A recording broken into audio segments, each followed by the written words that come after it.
SLP night অর্ধচন্দ্র, দিনের প্রতিফলন।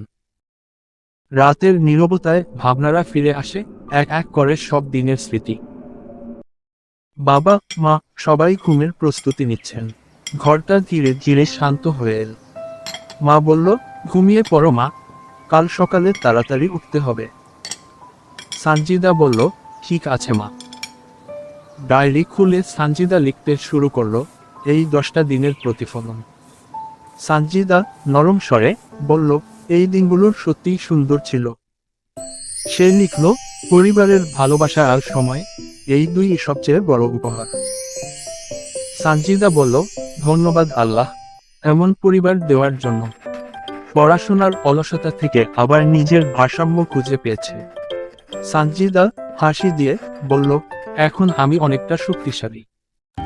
সানজিদা ডায়েরিতে লিখছে, বলল, নতুন বই, নতুন বন্ধু, একটু ভয়, কিন্তু অনেক উত্তেজনাও। সব কাজ শেষ, চাঁদের আলোয় ঘরটা নরম আলোয় ভরে উঠল। সানজিদা নাফিসাকে জড়িয়ে ধরে বলল, শুভরাত্রি ছোট্ট নাফি।